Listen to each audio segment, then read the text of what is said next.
ಬಸವಕಲ್ಯಾಣ ತಾಲೂಕಿನ ಗುಣತೀರ್ಥವಾಡಿ ಗ್ರಾಮದ ಭಾಗ್ಯಶ್ರೀ ಎಂಬ ಯುವತಿಯನ್ನು ಭೀಕರವಾಗಿ ಕೊಲೆ ಮಾಡಿ ಮುಳ್ಳು ಕಂಟಿರಿ ಶವ ಬಿಸಾಡಿ ಹೋಗಿರುವ ಅಪರಾಧಿಗಳಿಗೆ ಕಾನೂನು ಕಠಿಣ ಶಿಕ್ಷೆಗೆ ಗುರಿಪಡಿಸಬೇಕು ಎಂದು ಅಖಿಲ ಭಾರತೀಯ ವಿದ್ಯಾರ್ಥಿ ಪರಿಷತ್ ವತಿಯಿಂದ ಬೀದರ್ ಜಿಲ್ಲಾಧಿಕಾರಿಗಳಿಗೆ ಮನವಿ ಪತ್ರ ನೀಡಲಾಯಿತು.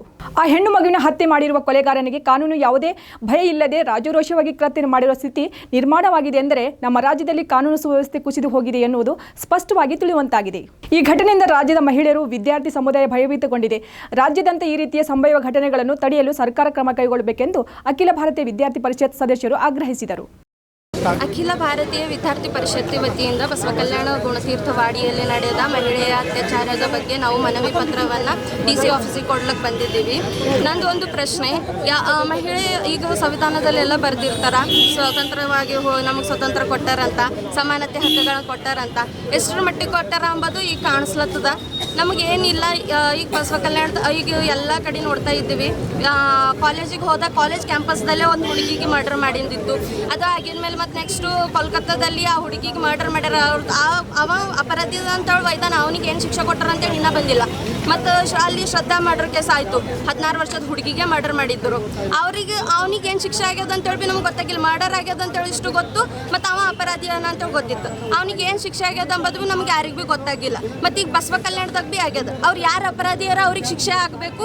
ಆಗಲ್ಲಿ ಹೋಯ್ತು ಅಂತಂದ್ರೆ ಜಿಲ್ಲೆ ಈಗ ನಾವು ಸ್ವಲ್ಪ ಜನ ಬಂದಿದ್ದೀವಿ ಮಹಿಳೆಯರು, ಜಿಲ್ಲೆಯಲ್ಲಿ ಎಷ್ಟು ಜನ ಅವರಿಗೆಲ್ಲ ತಗೊಂಡು ನಾವು ಉಗ್ರ ಹೋರಾಟ ಮಾಡ್ತೇವೆ ABVP ಕಡೆಯಿಂದ. ಇಷ್ಟೇ ಹೇಳೋದು. ಎಷ್ಟು ದಿವಸ ಗಡುವು ಕೊಡ್ತೀರಿ? 4-5 ದಿವಸ ಟೈಮ್ ಕೊಡ್ತೀವಿ. ಅವ್ರಿಗೆ ಏನು ಶಿಕ್ಷೆ ಕೊಡ್ಬೇಕು ನಿಮ್ಮ ಪ್ರಕಾರ ಅಪರಾಧಿಗಳಿಗೆ? ಗಲ್ಲು ಶಿಕ್ಷೆ ಎಲ್ಲ ಈಗ ಒಂದು ಮರ್ಡರ್ ಮಾಡ್ಯಾರ, ಅವ್ರು ಅಷ್ಟು ಉಗ್ರವಾಗಿ ಮಾಡ್ಯಾರ ಅಂದ್ರೆ ಅವ್ರಿಗೆ ಗಲ್ಲು ಶಿಕ್ಷೆ ಅಂಬದು ಸಣ್ಣ ಶಿಕ್ಷೆ ಬೇಕಾಗಿಲ್ಲ. ಅಷ್ಟು ಸರಳವಾಗಿ ಕೊಡಬಾರ್ದು ಗಲ್ಲು ಶಿಕ್ಷೆ. ಯಾವ ಶಿಕ್ಷೆ ಕೊಡ್ಬೇಕು? ನನಗೆ ಅನಿಸ್ತು ಅದು ಅವ್ರು ಹೆಂಗೆ ಮಾಡಿದಾರಲ್ಲ ಅವ್ರಿಗೆ ಕರೆ ಹೇಳಬೇಕು ಅಂತ ನಾವು ಹೋರಾಟಗಾರರಿಗೆ ನಿಂತಿವಲ್ಲ, ಅವ್ರು ನಡ್ಬರ್ತಾರೆ ಅವ್ರು ತಾನೇ ಮಾಡ್ತಾರೆ. ಏನು ಶಿಕ್ಷೆ ಕೊಡ್ತಾವೆ ನಮಗೆ ಎಷ್ಟು ನರಳಿದಾರಲ್ಲ ಅವ್ರಿಗೆ ಅದೇ ಸಾರ್ವಜನಿಕರ ಕೈಲಿ ಅವ್ರನ್ನ ಕೊಡಬೇಕು. ಅವ್ರಿಗೆ ಕೊಡಬೇಕು. ಘಟನೆ ಬಸವಕಲ್ಯಾಣ ತಾಲೂಕಿನ ಗುಂಟೂರು ಗ್ರಾಮದ ಗುಣತೀರ್ಥವಾಡಿ ಗುಂಟೂರು ಗ್ರಾಮದ ನಿವಾಸಿಯೊಬ್ಬ ಭಾಗ್ಯಶ್ರೀ ಎಂಬ ಹುಡುಗಿಯನ್ನು ರೇಪ್ ಮಾಡಿದ್ದು. ಆದ ಕಾರಣ ನಾವೆಲ್ಲರೂ ಬಂದು ಇಲ್ಲಿ DC ಆಫೀಸ್ಗೆ ಬಂದು ಅವರಿಗೆ ಮನವಿ ಪತ್ರವನ್ನು ಸಲ್ಲಿಸಲು ಬಂದಿದ್ದೇವೆ. ಅವರು ನಾವು ಸಲ್ಲಿಸಿದ ಮನವಿ ಪತ್ರವನ್ನು ತಗೊಂಡು ಅದಕ್ಕೆ ಸರಿಯಾದ ಕ್ರಮವನ್ನು ಕೈಗೊಂಡರೆ ಆಯಿತು. ಇಲ್ಲವಾದರೆ ನಾವು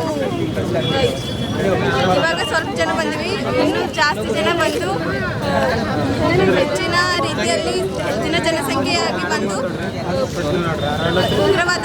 ಉಗ್ರವಾದ ಹೋರಾಟವನ್ನು ಮಾಡುತ್ತೀವಿ. ಒಂದು ವೇಳೆ ನಿಮ್ಮ ಹೆಸರು?